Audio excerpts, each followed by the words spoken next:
Arrancamos esta tarde ya en 8 Magazine Soria y lo vamos a hacer hablando de libros porque hay un montón de novedades en la librería Las Heras y de todas ellas nos va a ir hablando César Millán. ¿Cómo estás, César? Muy bien, la verdad que, como bien has dicho, recibiendo un montón, una carretilla de novedades en este momento, en este periodo que apunta ya hacia las Navidades. Los otoños siempre son muy productivos y la verdad que aparecen novelas muy llamativas. De hecho, hoy mismo ha salido en el mercado, que ya hablaremos de él en otro momento, el último libro de Almudena Grandes. Por tanto, estamos en ese momento en el que Lorenzo Silva, Carmen Mola, Reverte, va a salir, bueno, todo lo más granado del panorama literario español, incluso internacional, pues sale durante este mes, estos 2 meses. Para el otoño, ¿no? Para que Sí. todos tengamos libros pues en los meses más fríos que a lo mejor apetece más leer. Claro, es ese regalo, se piensa siempre en Navidad, Navidad. que claro, Navidad abarca muchos meses, porque luego si te han regalado 2 libros en Navidad, pues tienes los meses del invierno para poder leerlos. Por lo tanto, sí, es ese otoño-invierno que nos va a permitir pasar muy buenos ratos dentro del mundo de la lectura y de las aventuras e historias que se van contando. Bueno, ¿qué libros nos has traído hoy y de qué géneros son? Porque creo que son bastante diferentes, ¿no? Bueno, Unos de otros. hay un poquito de todo. La verdad que tenemos novela policíaca, como es Carmen Mola, que lo tengo en la mano y que a lo mejor aquí no se ve perfectamente. Novela histórica, como es el libro de Arturo Pérez Reverte, Revolución. También novela histórica, Los nombres de la libertad. Novelas de crecimiento, de aventura, de iniciación, mejor dicho, como podrían ser incluso el de Revolución o también el de Autopista Lincoln, o una novela, no sabría cómo decir si inclasificable o cómo, la de Tostonazo de Santiago Lorenzo. Por lo tanto, hay una variedad, como en todas nuestras librerías, donde siempre hay variedad increíble para poder elegir lo que a uno le gusta. Totalmente. Oye, ¿por cuál empezamos? Empezamos por el de Carmen Mola, si quieres. Voy a empezar por el de Carmen Mola y voy a irme a una página, no digo cuál. Que la estaba buscando César durante la Y publicidad. solo voy a leer un poquito para que quienes nos están viendo pues vean un poquito la importancia que puede tener la novela o la importancia que podemos tener nosotros. Los de Soria. Ucero es un pueblo muy pequeño, de poco más de 100 habitantes, en el partido judicial de El Burgo de Osma, a unos 70 kilómetros de Soria capital. Pese a su tamaño, tiene bastante vida por tratarse de la entrada del Parque Natural del Cañón del Río Lobos. Esto aparece en una novela, y esto aparece en una novela de intriga, en una novela policíaca. ¿Por qué? Bueno, pues a aquellos que quieran saberlo, que lo lean, no digo en qué página está, pero bueno, sí es cierto que en esta ocasión, pues Soria aparece en esta continuación de las aventuras de la inspectora Elena Blanco, que hace poco en televisión, creo que hay una serie con la primera entrega, que era La novia gitana, Exacto. pero que llevó a convertirse, o se ha convertido en una de las, en su momento trilogía, ahora ya tetralogía, pues más llamativas de los últimos años en el mundo de la literatura española, porque no hay que olvidar que enganchó a muchísima gente, que la aparición, todo el mundo sabíamos, no lo negaba, que Carmen Mola era un seudónimo, que no se sabía quién era, pero ese seudónimo, bueno, pues creó, digamos, un debate literario, un debate social, un debate nacional casi, al descubrir quiénes eran los autores de Carmen Mola o quiénes estaban detrás del seudónimo. Entonces, parece mentira, César, que en el siglo XXI, con la cantidad de herramientas, ¿no?, que tenemos para informarnos, para investigar, para buscar la identidad de una persona, de la otra, todavía se pueda guardar el secreto de un seudónimo así, ¿no?, hasta este punto, hasta que se les dio el premio Planeta. Hay quien dice que todo tiene un sentido, tiene un porqué, y en esta ocasión, pues bueno, yo no sé si verdaderamente eso creó un ambiente. También se decía en Italia con Elena Ferrante, o se sigue diciendo que era un seudónimo, que si era un periodista, que si era una periodista. Yo no sé, yo creo que cuando apareció La novia gitana, a aquellos que nos gustaba la literatura de intriga, la literatura policíaca, nos llamó muchísimo la atención, nos gustó, nos impactó su lectura, porque no hay que olvidar que estamos hablando de una novela que roza los límites de la imaginación. Y digo roza los límites de la imaginación en el sentido más macabro, porque sí, os suceden, hay descripciones que a veces te hacen cerrar los ojos, ¿no? E incluso cuando vas siguiendo las novelas y van aumentando un poco las imágenes, uno se preocupa de si verdaderamente está bien psicológicamente para que le atraigan ese tipo de libros, porque claro, hay unas imágenes espeluznantes, unas imágenes que rozan, bueno, no, son estamos hablando sádicos, gente perturbada, pero claro, eso va afectando también a los personajes. De hecho, los personajes sufren los acontecimientos, sufren siempre el encontrarse contra esas maldad o contra la maldad que van mostrando los protagonistas, y aquí va a ocurrir otro tanto. Pero son novelas que se leen muy bien porque están muy bien escritas. ¿En Ucero vamos a tener escenas de ese tipo, de las que estás describiendo? No quiero destripar nada. Me gusta hablar de los libros sin contar lo que pasa. Vale. Porque creo que es interesante creo que se dicen ahora spoiler. Pues me parece a mí que es una de las lacras que tiene la sociedad del siglo XXI. Pero bueno, yo creo que es una novela de intriga, es una novela en la que se van sucediendo. Es cierto que en la primera página se encuentra un cadáver y que de ahí, bueno, pues la policía, la BA, los miembros de la BA, que son los que investigan, pues tienen que intentar desentrañar y rebuscar. Y van encontrando pues esas pequeñas pistas que hacen que la novela te atrape. No hay que olvidar que los escritores son guionistas, han estado mucho, siguen en el mundo de la televisión y saben cómo buscar la atención de todos aquellos que en este caso pues acuden al libro. Es verdad. Bueno, pues nada, oye, que ojalá Ucero se llene de curiosos y de fans en el largo plazo de aquí en adelante, ¿no? De Carmen Mola. Es una de las partes, ojo, no se centra, pero bueno, uno de los lugares, sí, ¿no? sí, veremos cómo hay protagonistas y cómo, sí, sobre todo los protagonistas, Elena y Zárate tienen, bueno, y Orduño, perdón, muchos de los protagonistas se acercan a Ucero en busca de seguir la aventura y de descubrir qué es lo que está detrás, ¿no?, de ese primer asesinato. Vale, bueno, pues hasta aquí podemos leer, ¿vale? Las madres de Carmen Mola. También has traído Revolución, que es el último de Arturo Pérez Reverte. ¿Hasta qué época nos hace viajar? Bueno, nos lleva a principios del siglo XX. Como bien se puede ver la imagen, la Revolución Mexicana, la revolución de Pancho Villa, de Zapata, esa revolución que algunos por lo menos crecimos con aquellos corridos mexicanos, corridos de la revolución, que nada tienen que ver con los narcocorridos, y aquellos corridos que hablaban de los personajes, de las batallas, de las situaciones, y que empezamos a conocer por aquellas letras, por aquellas canciones. En esta ocasión, a través de la figura de un español, un ingeniero de minas, Martín, pues vamos a ver qué es lo que sucede, cómo él mismo, por eso decía antes, una novela de iniciación, va conociendo y va reconociendo a través de una novela histórica llena de pasión, llena de intriga, donde uno a veces escucha el acento mexicano cuando lo está leyendo, uno se va implicando, uno va reconociendo personajes que forman parte de nuestra memoria colectiva, por lo menos de los de una generación que oíamos esos corridos, y que va disfrutando de una aventura. Al fin y al cabo es una novela de aventuras en la que suceden muchísimas cosas, en la que todo está documentado, en la que se demuestra la pasión por la historia, la pasión por la literatura, la pasión por todo aquello que va aconteciendo en los personajes. Yo digo que es una novela que no solo se deja leer, sino que te incita a seguir leyendo, a bucear en esa revolución y a meterte en la mente de cada uno de los personajes, porque te vas a dar cuenta que cada uno piensa de una manera diferente y cada uno acepta o afronta la vida de manera distinta.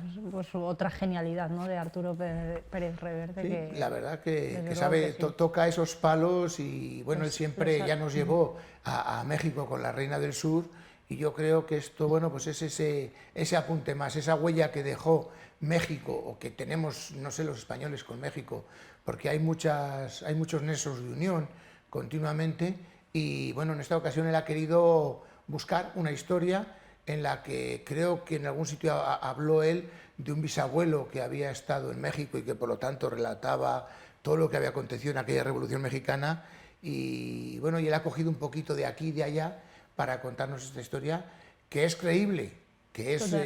sí, porque es ficción sí, sí, es toda ficción. entera. De hecho, él pone, se ve debajo del libro, se puede ver que pone Revolución, una novela, para que se sepa que es una novela y que no, que puede haber parte de realidad, pero estamos hablando de algo de ficción. Bueno, Tostonazo, que no es porque no es por nada, pero ¿qué nos vamos a encontrar en Tostonazo, en la última de Santiago Lorenzo? Tostonazo es la siguiente novela de Santiago Lorenzo después de Los Asquerosos. Ya había sacado varios libros, Los Millonarios, bueno, un montón de libros en los que desplegó un humor desacerbado, un humor extraño, porque a veces rozaba, no digo lo ridículo, que no es así, porque es todo muy inteligente, es un humor muy inteligente, pero sí que a veces no sabes si te estás riendo o sientes pesar. Pero no pesar por los personajes, no es ese humor de Berlanga en el que a veces es una crítica, sino es un humor de situaciones, un humor que nos va relatando la vida. En esta ocasión, cómo puede favorecer la vida, cómo nos podemos encontrar, cómo lo que pensamos que va a ser lo peor es lo mejor y cómo lo que algunos podemos pensar que nos va a castigar, al final es un regalo. Tostonazo va a tener mucho de Santiago Lorenzo. No hay que olvidar que él estuvo muy metido en el mundo del cine, él dirigió cortos de cine, él estuvo muy imbuido en la producción, en guiones, pero terminó muy harto de la industria del cine, como el protagonista de la novela, y se va a refugiar, en este caso se refugió en un pueblo de Segovia, que a veces se ha confundido porque han sacado imágenes de pueblos de Segovia y en algún periódico de tirada nacional ponía un pueblo de Soria. Pero bueno, Soria y Segovia, como tienen una S y son de Castilla y León, parece que a veces nos confundimos. Luego el problema sea cuando vengan a buscar aquí el acueducto y no lo encuentren. Pero bueno, pero lo cierto es que estamos ante un gran narrador muy ocurrente, que dibuja muy bien todo lo que cuenta, que permite leer, que te saca la sonrisa, que a veces te pone serio, todo hay que decirlo, pero que escribe y que tiene unas segundas intenciones con las frases y sobre todo que marca palabras que cuando acabas el libro se te quedan muy marcadas. Palabras, cambios de significado, cambios de denominación de situaciones, que es mejor que cada uno lo lea para que no le descubramos lo que es, pero yo creo que es de estos aciertos y es uno de estos libros muy esperado.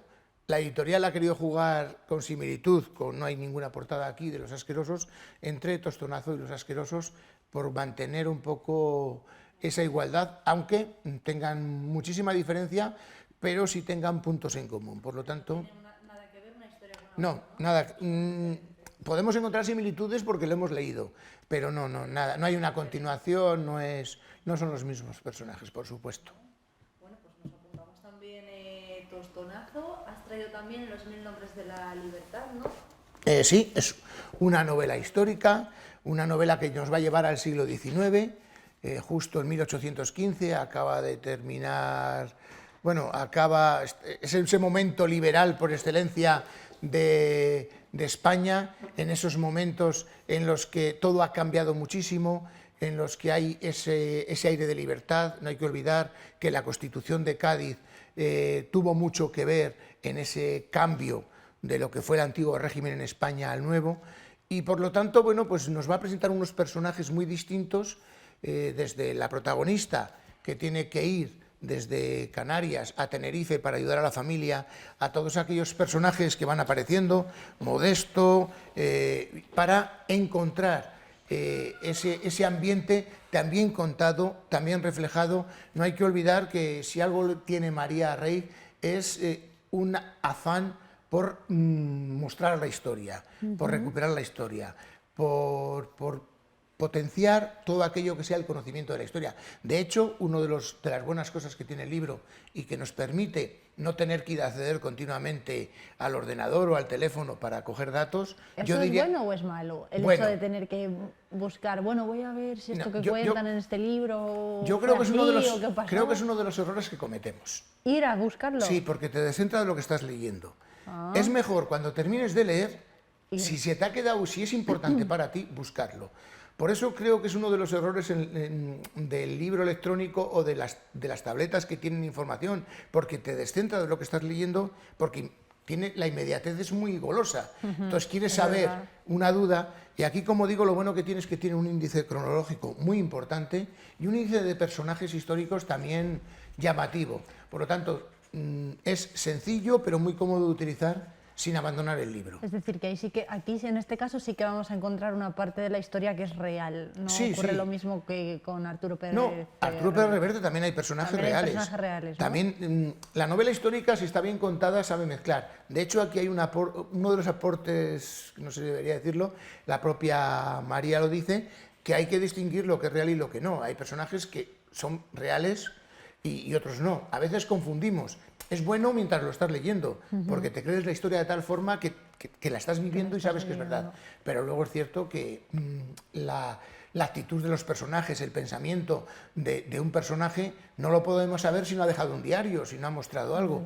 Por lo tanto, a veces que alguien con mucho nombre pues diga unas palabras, hombre, si alguien lo reflejó en su momento, tomó nota, pueden ser reales, pero todo lo demás, los pensamientos, la actitud, a veces es imaginada para crear los propios personajes. Pero es cierto que aquí está muy bien, estamos, como digo, en ese siglo XIX, 1815, vamos a ver cómo los tres personajes tienen las vidas que están muy marcadas y cómo nos hace un dibujo perfecto de lo que acontece. Pero ojo, un dibujo perfecto sin tener que describir en demasía, sin enrollarse, sin tener que describir, yo siempre digo el ejemplo de una catedral. O sea, que alguien entre en una catedral y que el escritor tenga que dedicar 37 páginas a explicar cómo es la catedral, pues a lo mejor es que no sabe hacerlo de otra forma. Pierde el interés, Sí. ¿no? Al final, la longitud. Vale, la autopista Lincoln nos has traído también. Bueno, una autopista Lincoln que cruza de este a oeste Estados Unidos, que es real, y estamos, para mí, ante uno de los mejores escritores del momento, uno de los mejores escritores americanos, como es Amor Towers, que ya con Un caballero en Moscú rompió todos los moldes, descubrimos cómo narraba, cómo escribía, y en esta ocasión yo tengo que agradecer, que quiero decirlo, aunque no me acuerdo quién es, por desgracia, a Gemma Rovira Ortega, la traductora, que haya hecho y que haya fundamentado un libro que es muy americano, pero que es maravilloso, que engancha, que se lee. Aquí sí que es iniciación de Emmett, del protagonista, con su hermano y dos amigos, que a los 18 años cruzan Estados Unidos en la búsqueda. Bueno, el protagonista es un apasionado de Homero, quiere seguir los pasos de Aquiles, de Ulises, quiere ir a Bagdad, conoce los clásicos, entonces es un soñador y quiere buscar en el viaje eso. Y lo más increíble es que al final encuentran eso, de otra manera, en la realidad. Pero vamos a ver aquí cómicos, payasos, vagabundos, charlatanes. Nos va a recuperar lo mejor de la América de los años 50, una América que ya ha abandonado la Segunda Guerra Mundial, que está en una explosión económica importante, donde las libertades se están dando paso, donde ya empieza a hablarse de la igualdad de razas, aunque cueste mucho por hacer, pero donde ya todo es una ebullición en el mundo económico, en el mundo sexual, en el mundo literario, en el mundo político, pero todo eso se ve desde los ojos de unos chavales que están empezando a la vida, y también narrado, también contado, que de repente uno se ve metido allí, ¿no? en el propio coche con los cuatro personajes, con los dos hermanos, que son los protagonistas, y esos dos invitados de lujo que no están de más, pero que aportan un cambio radical a la historia. La verdad que es un libro para leer, guardárselo a alguien Y dejarlo. y volver a leerlo dentro de un tiempo. Vale. Sí, porque seguro que se nos escapan muchas cosas, porque por desgracia leemos demasiado deprisa. Sí. No maduramos lo que leemos por querer leer demasiado. Hay demasiados libros como para a veces dedicar ese tiempo que deberíamos. Bueno, o sea que a este libro hay que dedicarle 2 lecturas por lo menos. Sí, pero o leer muy despacito y disfrutar de él. Porque además está, ya digo, tan bien escrito, que aquí tiene que tener mucho mérito la traductora, pero no digo que los demás estuviesen mal escritos, ojo, que creo que todos tienen una capacidad y un carácter importante, y que yo particularmente sí los tendría en mi biblioteca. Bueno, pues César Millán, muchas gracias por traernos estos títulos. La verdad es que da gusto oírte hablar de literatura, porque además nos lo cuentas todo, que es estupendo. Pues muchas gracias, ya sabéis que podemos pasarnos por allí por la librería César, allí nos estarás esperando, que siempre te hacemos venir por aquí al plató, pero lo dicho, que en el Collado tenemos a César, que nos va a asesorar si lo necesitamos estupendamente. Muchas gracias. Gracias a ti y a los televidentes.